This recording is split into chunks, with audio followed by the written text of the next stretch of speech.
I'm Ann Rhoades, and today we have a special guest with us, and her name is Lisa Kelloff, and she is the CEO of Safer New Mexico Now. I've had the privilege of serving on her board for many years, and I can tell you it's a high performance model for a not-for-profit that has saved lives in New Mexico. And I would love to have Lisa introduce herself and tell us a little bit about Safer New Mexico Now and her mission. Hi, Ann. Thank you so much for asking me to join you today. It is my honor and pleasure to be able to talk about Safer New Mexico Now. We're a statewide traffic safety organization that was founded in 1985 with the goal of reducing traffic-related deaths and injuries on New Mexico roadways. And we had the unfortunate distinction of being ranked #1 for worst in the nation at that time.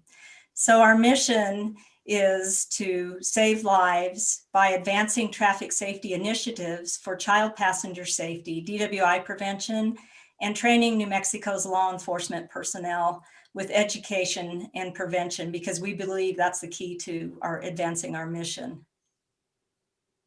I know, Lisa, that it's been very challenging during COVID, trying to manage a workforce that is traditionally in an office, or the majority of them have been, and now you're managing them remotely. How have the values helped you during this period of time with the challenges COVID has presented?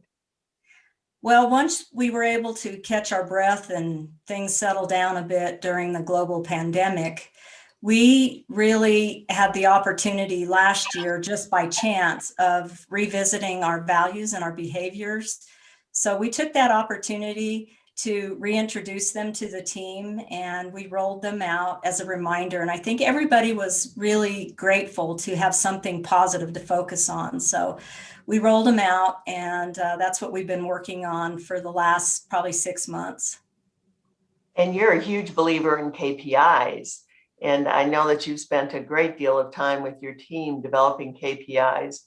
And though it's been challenging because, again, they're remote, I loved seeing frankly, the results of that work at the last board meeting. So why don't you talk about how that has helped also, and how values plus the KPIs lead to success? Well, I think that our team was so impressed with that work session last year that I didn't want it to go to waste. So we took the opportunity to not only bring them out and reintroduce them in the midst of the pandemic, but we also looked at KPIs, and we did a little research, our executive team, to find which ones lined up with our values so that we could roll them out together. And so once we did our homework and selected the ones that we thought were in line, we rolled them out in individual team meetings, and everyone was I think at first, a little overwhelmed, but then we had a series of individual meetings and then a follow-up team meeting. And we talked about how we thought those would be another method for us to be able to put it to work for us while we were working remotely, because we're a service-based organization, and not being in the office together every day was a bit of a challenge, and we needed to have more direction. So I think they're helpful, and we are continuing to remind everyone as we go along. We will have meetings, we reintroduce them. Every month we select a value of the month and the behaviors that supports that. And then we also, with that, include the KPIs, so everyone has that in front of them every month. You told me about how excited and actually what positive feedback you received once you rolled those out. Do you want to share a little bit of that with everyone? Yeah, I think we did decide that, one of our values is basically we have fun. And so in order to try to combat what was going on, everything is so difficult personally and professionally, and think the lines are blurred for everyone. So we asked everyone a series of questions to share stories, positive experiences that supports the values and the KPIs. So every month we have a Safer Star committee, which they're sort of responsible for the morale. And so every month with one of our team meetings, we ask them to share stories, examples of support, and how the KPIs and the values are working to support the organization. So it's just a work in progress. but it's really great having something tangible to focus on like this. And I think that we're all learning together, every day.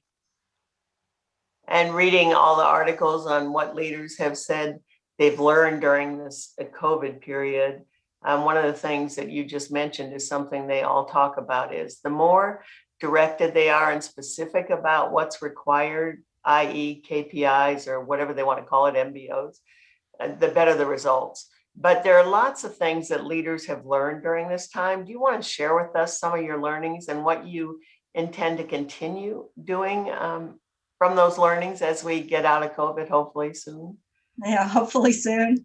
Well, I think we have a really highly dedicated team, and their skills are very specialized, and they're all professionals, and they're not only dedicated to the mission of saving lives in New Mexico, but to our organization. So I learned early on that I couldn't manage as effectively as I was before, because we weren't in the office together. I mean, having that togetherness and being able to walk down the hall and talk to somebody was much easier than working remotely. And I don't like to micromanage, but in this climate, I realized I had to do more coaching and we had to have more meetings. So we decided, our executive team, to have strategy meetings twice a month. And then from the strategy meetings, we have weekly team meetings where we have reminders and we have follow-up task lists, and we have a weekly reminder to everybody about what the team is doing with the programs, so that everything is in real time. So one of the things I learned was, I'm not necessarily micromanaging now, but I think the team needed more coaching, and it's just a different role. It's kind of like, I realize I have a lot of friends who are educators, and they always tell me that a true educator can look to their class to see if things are effective. So I've learned as much from the team about what wasn't working, and we made some changes. And my CFO and I decided that we needed to do things differently, the two of us, in order for us to be effective and in order for us to effectively lead the team. And we're seeing great results. I think it's helping. It is taking some time to turn things around, but I think it's for all of us. We've learned throughout this global pandemic that we have to be innovative, we have to be quick to change, and we have to recognize what's working and what's not, and it changes from day to day.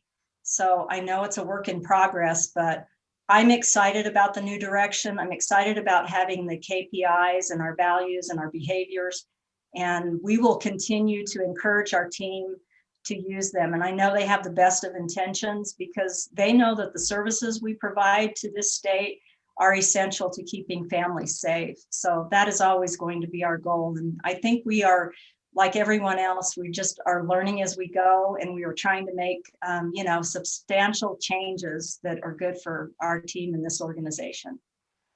I think it's great to see leaders during the tough times. You can find out who they are and what their values are. Actually, more important than during the easy times, right? I'm so glad that you have positives coming out of COVID, because I think we can all be better leaders because of COVID. But we have to think that way, and thinking positively instead of talking about all the negatives, I think will actually make us better leaders. I have to say, Lisa, you are a great leader, and I love working with you. Your team is outstanding. I love the board, and I've loved watching all of you during this time make the most of it, and frankly, probably be better for it. So congratulations. It's a pleasure and a privilege to have been associated with SAFER. And thank you so much for coming today. Thank you for your guidance, Ann, and your direction. And I hope that we will continue to grow and prosper and be able to serve the families of this state. And thank you to our board and our wonderful team. It's been a pleasure. Thank you.